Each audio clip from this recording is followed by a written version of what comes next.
In our Parsha, we read about the accidental murderer and the city of refuge and the sanctuary city. And this is featured 3 times in the Torah. In our Parsha, Parshas Masei, the second of our double Parsha. In Parshas Va'eschanan, Deuteronomy chapter 4. In Deuteronomy chapter 19, Parsha Shoftim as well. We read about it. And the story is like this. If someone commits a murder, so if it is an intentional murder in the first degree, well, that's a capital crime. But if it is an accident, if it's an accidental murder, then the person must go into exile. The person must move to the city of refuge and remain there until the death of the Kohen Gadol, until the death of the high priest. Now, if the accidental murderer leaves the city of refuge before the high priest dies, then the relative of the victim, the vengeful relative, can kill the accidental murderer without any repercussions. Just to stay in the city of refuge, the sanctuary city, there he's safe. If he leaves, he is vulnerable to being attacked by the relative of the victim of the accidental murderer.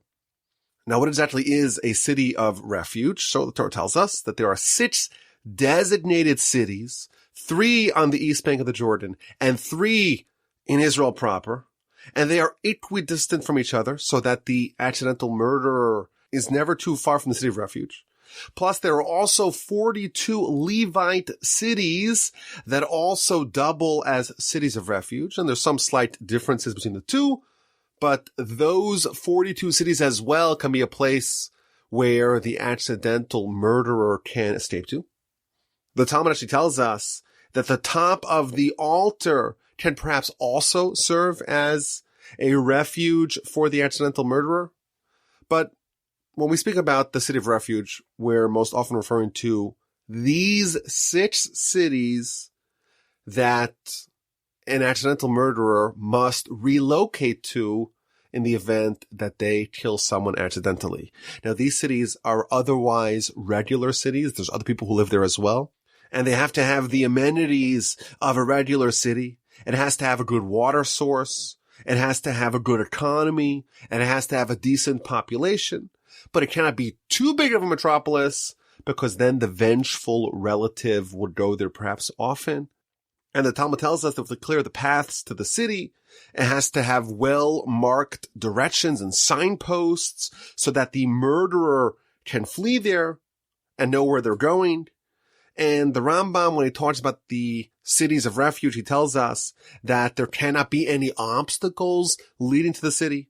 There can't be any valleys or mountains or rivers. You got to make bridges to go across. And you have to have signs everywhere. If you're an accidental murderer, here is where you run to the city of refuge. And the Talmud also tells us that you have to make this city livable, both from a physical perspective and from a spiritual perspective as well. The verse tells us, this is actually featured in Parshas Va'eschanan, Deuteronomy 4:42, that an accidental murderer flees to one of these cities and lives. So these cities have to be livable. Says the Talmud, they also have to be livable spiritually, meaning that if a person has to go into exile, they have to go to the city of refuge, and they're a student of a great rabbi who's teaching him Torah, well, this person needs Torah for their life as well. And the city has to be livable. So therefore, the rabbi has to move to the city too. Because living without Torah, is that really life? And thus, the accidental murderer has to bring the yeshiva and the great rabbi with him.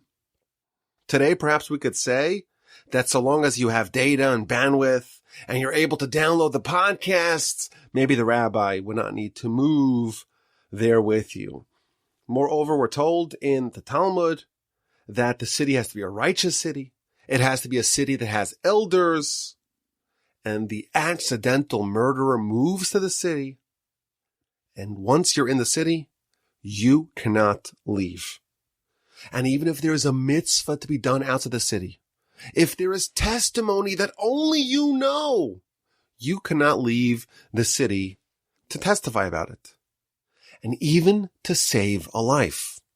If there is a war, if there is a building that collapses, if there is a tsunami that sweeps into town and you need people to go find survivors, if there's a fire, it doesn't matter. You cannot leave. Even if the entire nation needs the services of this accidental murderer, he is not allowed to leave the city until the death of the high priest. Now, we read in the book of Deuteronomy that Moshe designated 3 cities on the east bank of the Jordan to serve as sanctuary cities, and Joshua designated the 3 other cities on the west side of the Jordan once the land of Israel, the land of Canaan, was conquered. And we're told that even though the 3 cities that Moshe designated were not operational until all 6 were designated, nevertheless, Talmud tells us that Moshe, he loved to do mitzvos, and he jumped on the opportunity to do even a partial mitzvah. Even though you cannot prepare all 6 cities, because after all, Moshe died on the east side of the Jordan, nevertheless, there was an opportunity to do a partial mitzvah, and Moshe, says the Talmud book of Mattos, page 10a, loved to do mitzvos, and therefore he seized the opportunity and he separated these 3 cities. Now, in addition, we're told that in Messianic times, there will be 3 additional cities that are going to be added, bringing the total number of sanctuary cities to 9, 3 on the east side of the Jordan, 3 on the west side, and 3 to be designated in the future. This is the law of the city of refuge in a nutshell. Let's examine this mitzvah a little bit deeper, because when we examine it, we find that there are several strange things about this particular mitzvah. For one, we're told that the accidental murderer must remain in the city of refuge until the death of the high priest, until the death of the Kohen Gadol. What exactly is the connection between the accidental murderer and the death of the high priest? Now, truth be told, this question was asked before, and there are various answers given. Our sages tell us that the Kohen Gadol, well, he is the one who brings atonement for the entire Jewish people. He is the one who makes the lives of the Jewish people long by earning the nation expiation and atonement and forgiveness. The Kohen Gadol ensures that we live long. This accidental murder, he killed someone. He killed one of his brethren. And even though it was an accident, nevertheless, he represents the shortening of life, and therefore it is inappropriate for these 2 people to live together, the one who makes the lives of others long and the one who makes the lives of others short. They're totally incompatible, and therefore they have to remain separate. Only once the Kohen Gadol dies can the accidental murderer be released. That is one idea featured in our sages. The Talmud tells us another idea, another angle of this, that the Kohen Gadol has some degree of culpability for the accidental murder. Why? Says the Talmud, he should have prayed, he should have beseeched God for mercy on behalf of the people of his generation.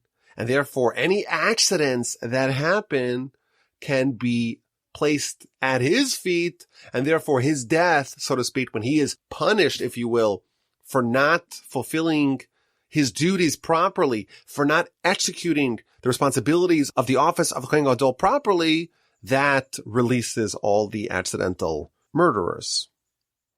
Now, the Kabbalists, they say something really interesting, perhaps a bit mystifying too. They say that the soul of the Kohen Gadol is almost like a clearinghouse for all the souls that were in limbo. If you have someone who was killed accidentally, it wasn't their time to go. And their soul is kind of in limbo. It is hanging in balance, and the soul has no respite until the death of the Kohen Gadol. And therefore, the crime, if you will, of the accidental murderer is not resolved until the soul of the deceased kind of moves on to the next stage with the death of the Kohen Gadol. What that means, I don't know. It's very Kabbalistic, but let us continue. Now, I had what I consider to be an interesting observation. It seems to me that there is a conspicuous overlap between the accidental murderer and the Kohen Gadol. The verse tells us in Leviticus 21:12 that a Kohen Gadol is not allowed to leave the sanctuary. Umin hamikdash lo yetzei. Now there's a dispute. Does that mean that he can literally not leave the sanctuary? Or perhaps it means that he cannot leave the purity and the sanctity of the high priest. But regardless, isn't it interesting that both the accidental murderer and the Kohen Gadol are, to a certain extent, sequestered, isolated completely? The accidental murderer is not allowed to leave the city of refuge under any circumstances.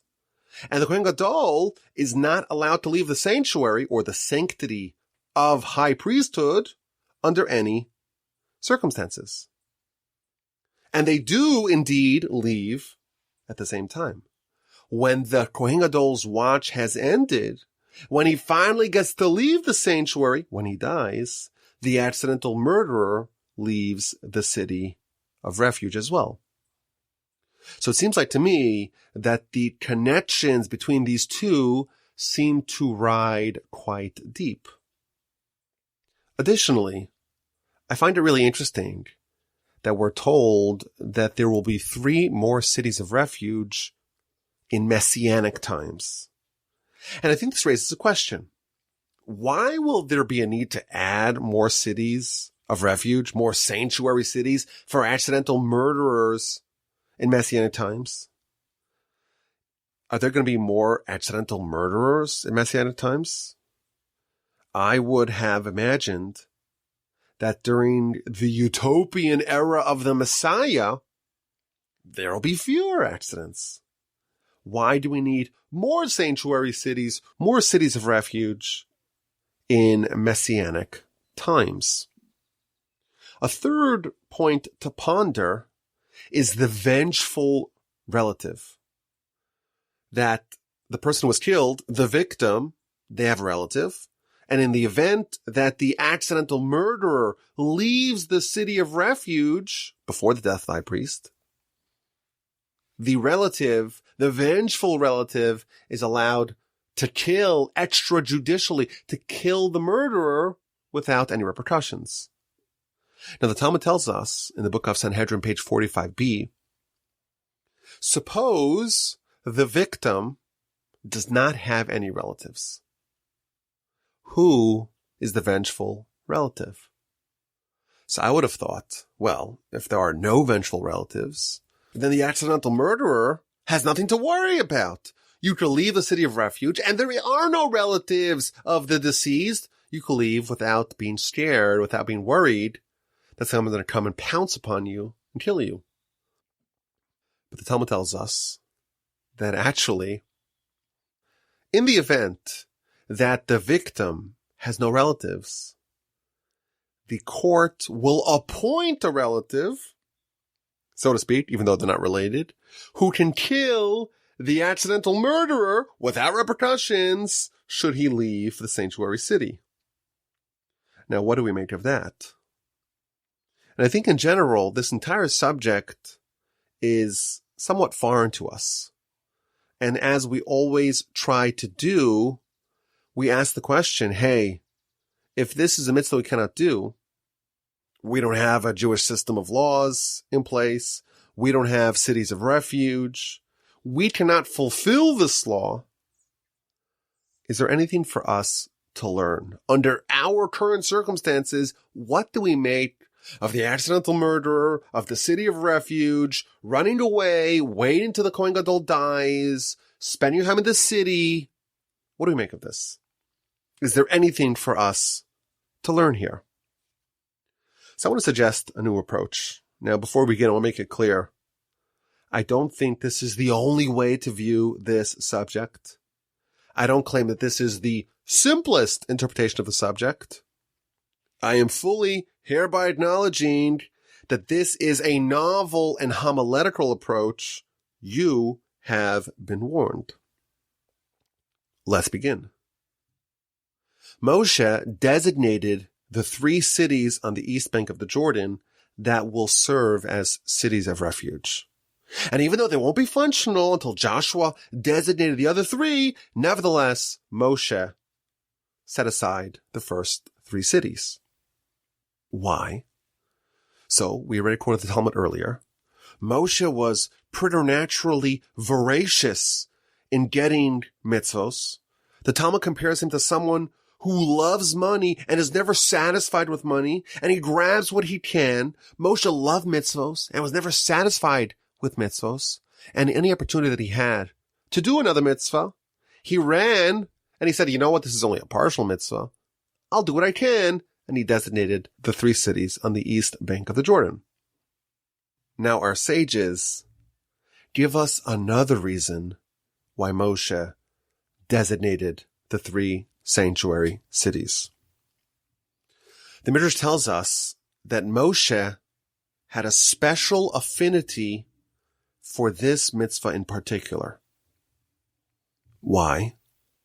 Says the Midrash, Moshe dedicated himself to this mitzvah. Why? Because someone who enjoys a dish knows what it tastes like. Moshe is someone who knows what the dish of a city of refuge tastes like. Why? Because when he killed the Egyptian, all the way back at the beginning of Exodus, Moshe grows up in Pharaoh's palace. He gets a little older and he goes out to inspect the well-being of his brethren, and he sees an Egyptian man striking a Hebrew man of his fellow, and he kills him. And the next day, Moshe's crime is discovered, and he has to flee. And he runs to a sanctuary city. He runs to Midian. And now God says, hey, this is going to be not just by you, this is going to be applied by many other murderers. And Moshe says, I love this mitzvah. I connect with this mitzvah. I understand this mitzvah from experience. Moshe killed the Egyptian, and he had to escape into exile, and he went to Midian. And because Moshe himself went to a city of refuge, therefore he dedicated himself specifically to this mitzvah. Now the Kabbalists say something really wild. And as always, whenever I talk about what the Kabbalists say, I make the disclaimer that I don't really know what this means, but I'll say it anyhow. Because after all, we're in the Torch Center North, the Torch Center Tundra. It's the summer. If you're listening to the Parsha Podcast, you deserve a little spice. So here we go. The Kabbalists tell us that Moshe was a reincarnation of Abel. And the Egyptian man was a reincarnation of Cain. And thus when Moshe killed the Egyptian man, that was revenge for the first homicide, and thus it was appropriate. However, it was a bit premature. There was something questionable about what Moshe did, and that's why he needed to be exiled. And in fact, the Kabbalists point out that the verse says that you should make these cities of refuge so that a murderer can escape to there, shama, to there. The word shama, if you scramble the letters, is the same letters as the word Moshe, because Moshe was the first one who did this. Now, in a more granular level, the Kabbalists tell us that parts of Cain's soul were distributed in the Egyptian that Moshe killed, in Jethro, Moshe's father-in-law, and in Korach, Moshe's first cousin, and the person who made a claim on Moshe's leadership.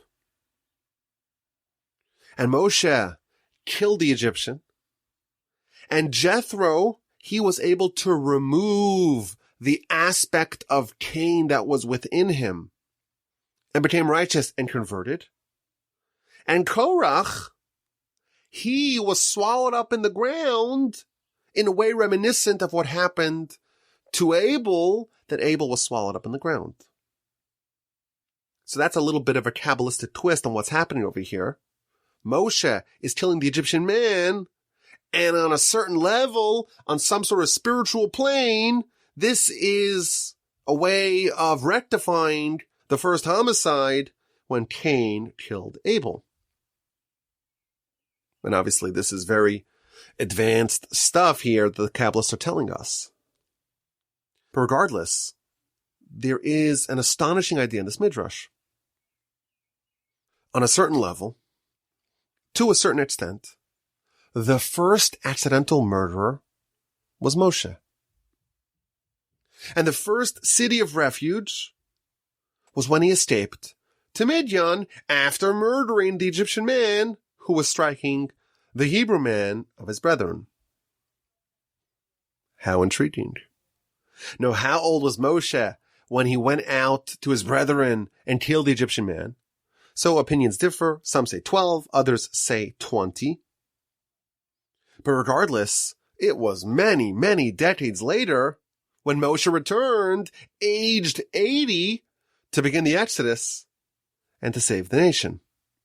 Moshe thus remained in the quote-unquote city of refuge for a very long time. And when he finally emerged from the city of refuge, when he was finally rehabilitated and restored to his previous stomping grounds, to his previous surroundings, he was a prophet, about to embark on the most dramatic and consequential mission of all time. Now, what would have happened had Moshe not killed the Egyptian and not gone to the quote-unquote city of refuge? Could he possibly have become Moshe? I am very confident in saying that the answer is no. It was only precisely because he had this extended period of exile away from Egypt, away from his brethren, away from society, alone in Midian. It's only due to that he became qualified to be the person he became. And the Midrash is telling us that Moshe was exiled to a sanctuary city, to a city of refuge, and this was part of his ascent to becoming the greatest person who ever lived, the person who saved the nation, the person who orchestrated all the plagues and miracles in Egypt, the one who became the greatest prophet of all time, who gave us the Torah. Evidently, the concept of going into exile, of the sanctuary city, of the city of refuge, it's much more than just punishment for someone who committed manslaughter. And it's more than a refuge from the vengeful relative. And it's more than just a rehabilitation for a criminal.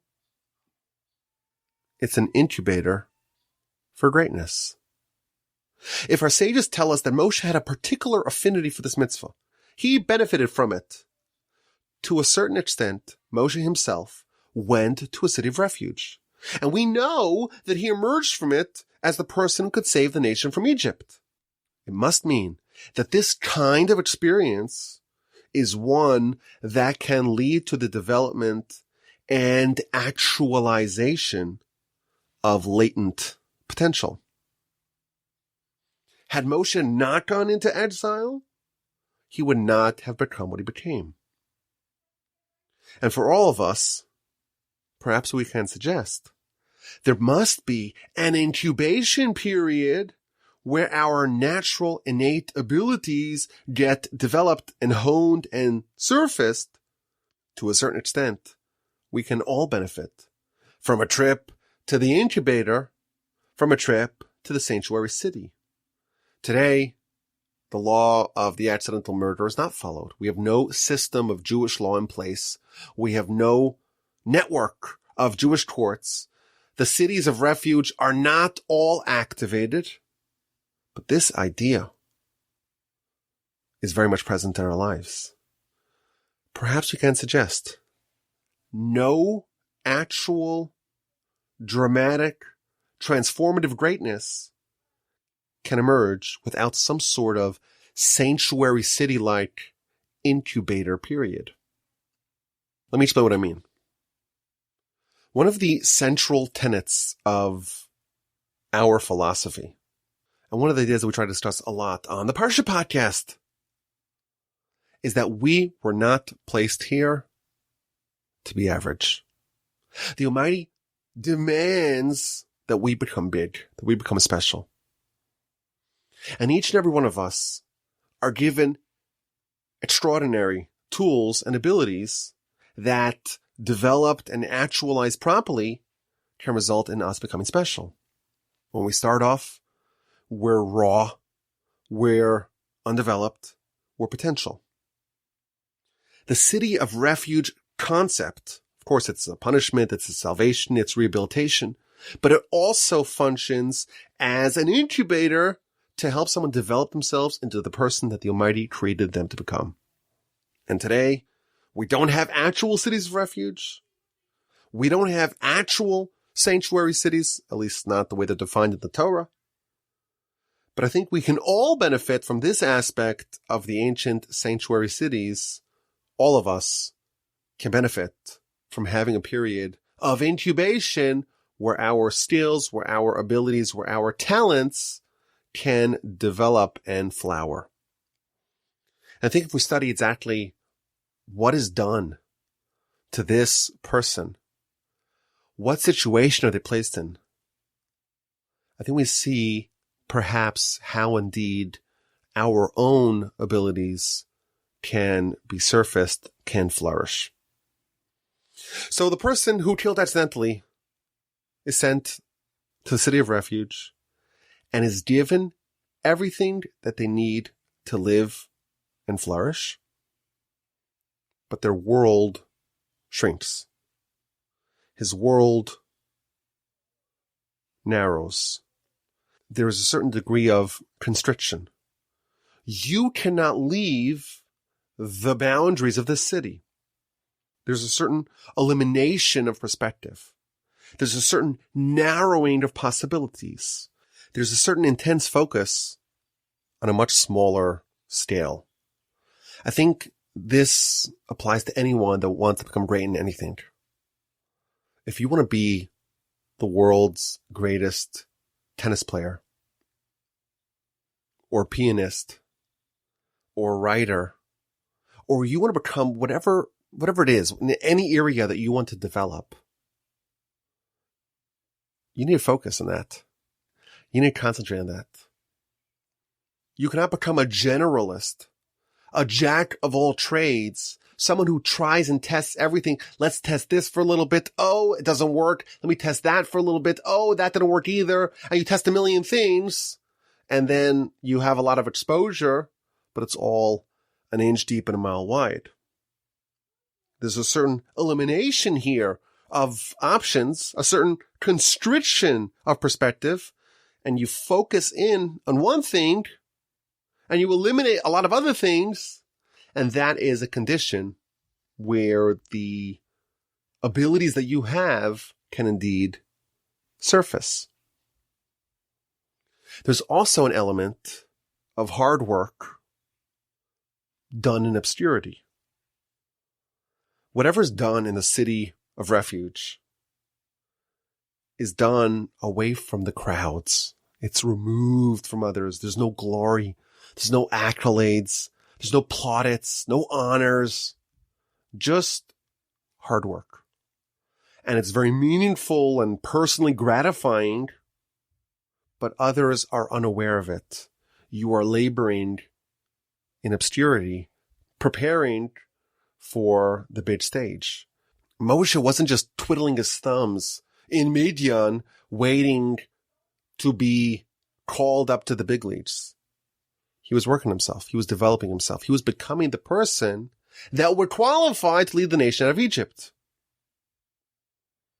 And in the sanctuary city, in the incubator, you can never leave. There has to be consistency. You have to stay in this world, and you can't leave it, and the accidental murderer is not even allowed to leave to save a life. But when the time is ripe, what emerges is something that has matured and developed and is ready for prime time. You imagine the Jews in Egypt. They're enslaved. They're oppressed. You'd imagine that they're scrambling for solutions. And I'd bet the last person that they would think could help them is Moshe. Moshe, he left when he was 12 or 20. He left decades ago. He is totally removed from the purview of the Jewish people. And it's only Moshe who can save them. Can you imagine the nation hearing about Moshe the first time? Moshe, where did he come from? I haven't thought about him in decades. And suddenly he waltzes in to save the nation. But the truth is that Moshe was in the incubator. He was quietly growing, maturing, developing, becoming a prophet, becoming great, becoming a giant, priming himself, developing himself into the kind of person who could save the nation. His sanctuary in Midian was his incubation to become the person qualified for the job. And when the time was ripe, Moshe was ready. The Kohen Gadol also needs to stay in the temple. Now, if you think about it, what exactly are the responsibilities of the Kohen Gadol? So he was there, but there were other Kohanim to do a lot of the work. The answer is that the sole responsibility that the Kohen Gadol had to do was the Yom Kippur services. I feel like this is the same model.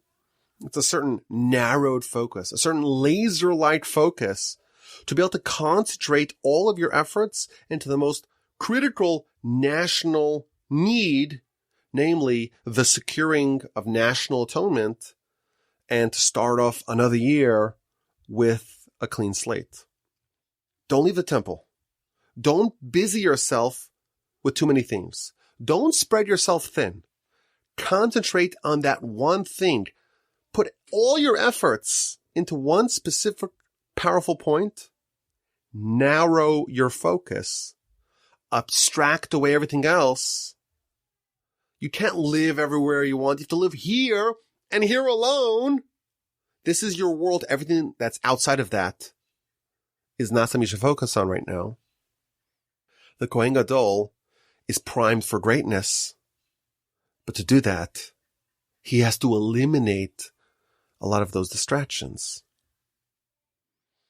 And when there's a death of the Kohen Gadol, when a great leader dies, there is a leadership vacuum. And who is qualified to fill that void? Perhaps we can say that someone who's been toiling on developing themselves and their character for years and years in the incubator. When one leader passes and we need to replace them, we have to go to the incubator and see who is fully baked and ready to fill the previous leader's shoes. Messiah, we're told, will unleash a wave of people who begin to take life seriously. The Yetzer Hara will be excised, and humanity will have an intense thirst for knowledge of God and for fulfillment of the purpose of existence that's far greater than anything that we desire today. Moreover, people will be willing to put in what it takes. People will be willing to put in the effort. People will be willing to enter the incubator and to put in the hours and the years that it takes to develop yourself. And we will need to dramatically increase the supply of quote-unquote cities of refuge of spiritual incubators. I think this is the model of achieving excellence in any field. No one is born fully formed. Everyone needs to put in their 10,000 hours in the incubator. And the more you work on yourself and develop yourself and become a great person, the more powerful of a influencer you could be to benefit and inspire others. If you want to make a big impact in the world, you may be eager to get started. You don't waste any time after all. But when did Moshe get his big break? When was his first foray into leadership? After spending 60 years in exile? 60 years in Midian, toiling, working on himself, striving, expending the effort required to become the person who could do the job. He was working in isolation, in obscurity, alone, removed from others, sequestered in exile. And after this extended incubation period, he became the giant who can influence and change everyone. Now, for this to actually succeed, it needs a degree of continuity. You have to stay in the incubator without leaving for a long time. And perhaps a bit of external pressure, like a vengeful relative, the threat of that is very helpful to keep you in the incubator. If there is a lull, if there are lapses, the system will not work as intended. For this to work to perfection, you cannot let your foot off the gas. Now, to make this idea a little bit more concrete, I want to share one more last idea. The Talmud tells us that Torah study is also a city of refuge. If someone is studying Torah, says the Talmud, and they're actively studying Torah, and there's no interruptions, then the angel of death cannot access them. And it tells two stories to this effect. It tells of the great Rav Chisda, who was studying Torah in the yeshiva, and the angel of death came and couldn't take away his soul. And he couldn't get close to him. And he had to stage a distraction. And he went behind the yeshiva and sat on a tree until the tree cracked. And everyone stopped studying for a second. Well, what happened? What was that loud bang? And with that brief lull, the soul of the great sage was snatched away. A second story furnished by the Talmud is regarding David. David wanted to know when he's going to die. And the Almighty told him, you're going to die in a Shabbos. So David said, okay, I will outfox the angel of death. And every Shabbos, from beginning to end, he would study Torah nonstop. He wouldn't even stop for a second. And the time for David to pass arrived. And again, the angel of death could not get anywhere near him. And again, he had to stage a distraction. And David actually was able to maintain his continuous Torah study. But he went outside to see what was going on while studying. And then he tripped and fell. And when he tripped and fell, he stopped studying for a second. And the angel was able to snatch his soul. Torah study is also a city of refuge. It is the ultimate incubator to develop and actualize your gifts. Perhaps we can say that a well-designed yeshiva is the ultimate city of refuge. It provides protection from all the foreign and dangerous winds in the world at large. You're away from that vengeful relative who wants to kill you. And in there, you learn proper character. You develop yourself. You rehabilitate yourself from all the flaws that you walked in with. It is the ultimate incubator of the latent greatness within you. There's a certain focus and intensity on what exactly you're supposed to do, a certain narrowing of options, commitment, and it is best done with continuity. The great Rabbi Akiva didn't stop after 12 years. He made it a complete, continuous 24-year study session. There were no breaks. It was continuous. And thus he emerged after 24 years. If you have had the great privilege of spending time in a yeshiva, I imagine that you have at least seen glimpses of how transformative such a period of incubation can indeed be. Okay, let's get to this week's A&Q answers and questions. And this week's question comes from the episode of the tribe of Gad, of God, and of Reuven, and half the tribe of Manasseh. They wanted to settle on the east bank of the Jordan River. Why? So the Torah tells us, our Parsha we read, that they had lots of flock, many sheep, and the land on the other side of the Jordan had plentiful grazing area. And they struck a deal with Moshe. They will indeed join their brethren in crossing over the Jordan, in waging the war of conquest of Canaan. But their permanent residence, their permanent lands will indeed be on the other side of the Jordan. That's where they're going to be. That's where they will settle, and not on the west bank of the Jordan. That is featured in our Parsha. And here's the question. In the end of Deuteronomy, Moshe is giving a blessing to every tribe. And to the tribe of Gad, Moshe says the following. This is Deuteronomy chapter 33, verse 21.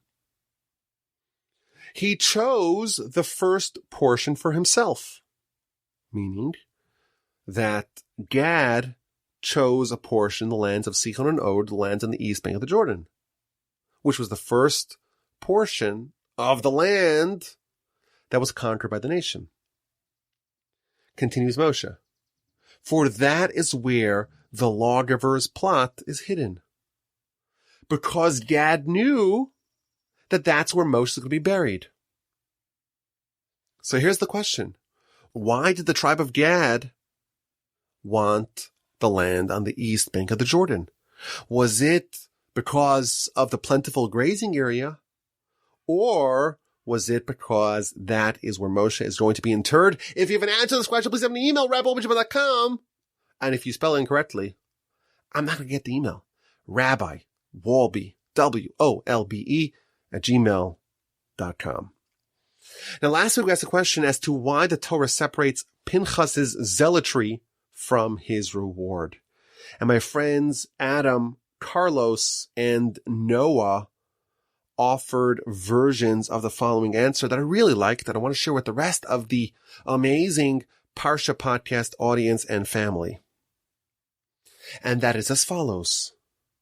There is a very thin line between zealotry and someone who is so in love with God and so righteous and so intolerant of evil like Pinchas that will do anything, even endanger themselves, to stand up for God's honor. But there's a very thin line that separates that from vengeance, from anger, from some of the worst sins in the world. If the reward for Pinchas's zealotry was instantaneous, we could perhaps misinterpret it as reward comes from vengeance of any kind. We have to read Pinchas's zealotry and spend a week thinking about what he did and really investigating his deed quite thoroughly. And only then can we conclude that he was totally righteous and deserving of reward. There is a clever classification in the Talmud of people whose deeds are like Zimri but seek reward like Pinchas. People are often deceived to view themselves as being completely righteous, as acting due to righteous indignation like Pinchas, when in reality they are more similar to Zimri. And therefore, before we lavish praise and heap reward on Pinchas, we have to ourselves study very intently why exactly Pinchas's deed is worthy of this amazing reward. And we should not be so sure that our indignation and our anger and our vengeance is indeed righteous and worthy of reward. Of course, there were many other amazing answers sent in, submitted. And as always, we appreciate that greatly. And now we are signing off. I thank you for your listenership. Have an amazing rest of your week and a fabulous, splendid, terrific, superb upcoming Shabbos. And please God, with the help of the Almighty, we will talk again next week.